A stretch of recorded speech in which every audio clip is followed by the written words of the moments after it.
कभी सोचा है एक चलती हुई ट्रेन और उसमें रखे करोड़ों रुपए कैसे लूटे जा सकते हैं? सुनने में फिल्मी लगता है ना?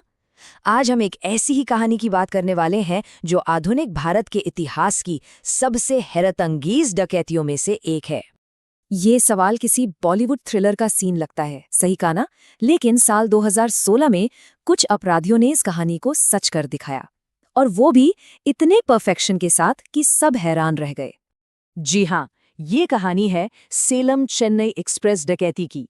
एक ऐसा क्राइम जिसे इतनी सफाई से किया गया था कि देश की बड़ी बड़ी जांच एजेंसियां 2 साल तक बस हवा में ही तीर चलाती रहीं। दिलचस्प बात यह है कि ये कहानी क्राइम के साथ नहीं, बल्कि उसके बाद की खामोशी से शुरू होती है। मतलब जब सेलम चेन्नई एक्सप्रेस अपनी मंजिल चेन्नई पहुंची, तब किसी को भी जरा सा भी अंदाजा नहीं था कि उसके एक डब्बे के अंदर देश का सबसे बड़ा राज बंद है।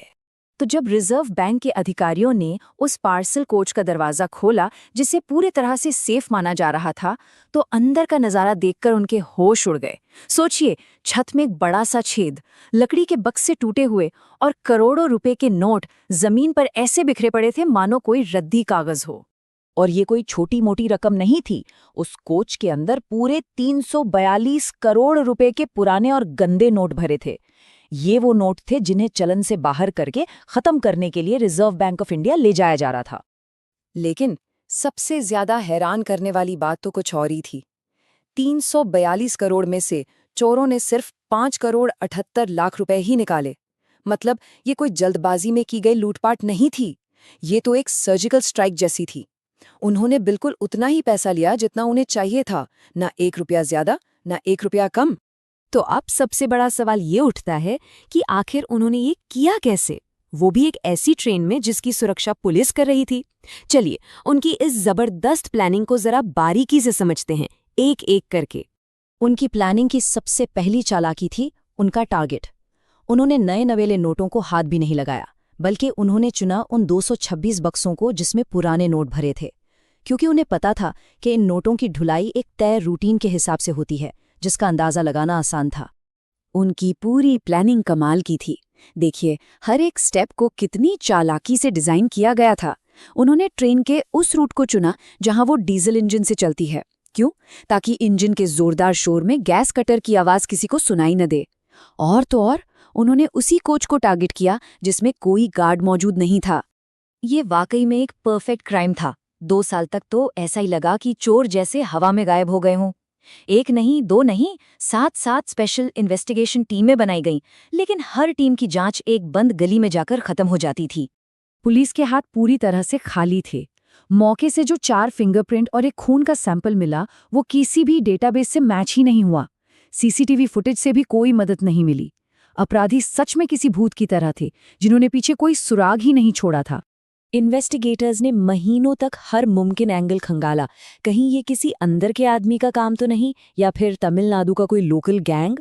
लेकिन हर थ्योरी सबूतों के अभाव में दम तोड़ रही थी, और आखिरकार ये केस ठंडे बस्ते में डाल दिया गया।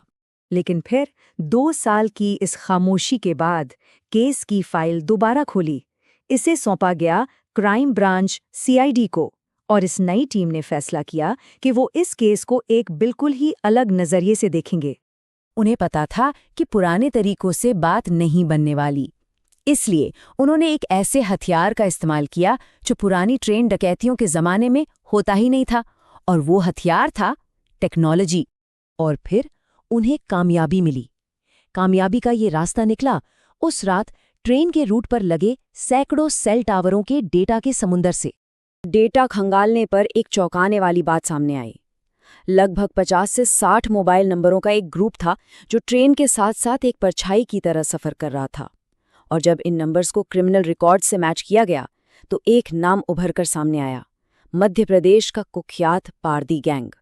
ये गैंग ऐसी ही डकैतियों के लिए जाना जाता था। बस यही डिजिटल सुराग इस पूरे केस का टर्निंग पॉइंट बना। इसी के सहारे अक्टूबर 2018 में गैंग के सरगना समेत कई मेन मेंबर्स को गिरफ्तार कर लिया गया, और तब जाकर इस हैरतअंगेज डकैती की पूरी कहानी दुनिया के सामने आई। सोचिए, कितनी अजीब बात है।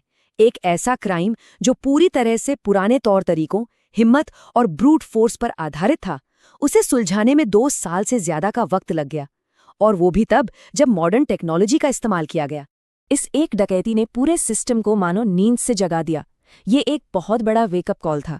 इसके बाद इंडियन रेलवेज और आरबीआई दोनों ने ही फौरन एक्शन लिया और अपने सिक्योरिटी सिस्टम को पूरी तरह से बदल डाला ताकि आगे कभी ऐसा कुछ न हो पाए। ठीक है, अपराधी तो पकड़े गए, केस भी सॉल्व हो गया, लेकिन एक आखिरी सवाल, एक बहुत बड़ा सवाल आज भी बाकी है। वो 5 करोड़ 78 लाख रुपए आखिर गए कहाँ?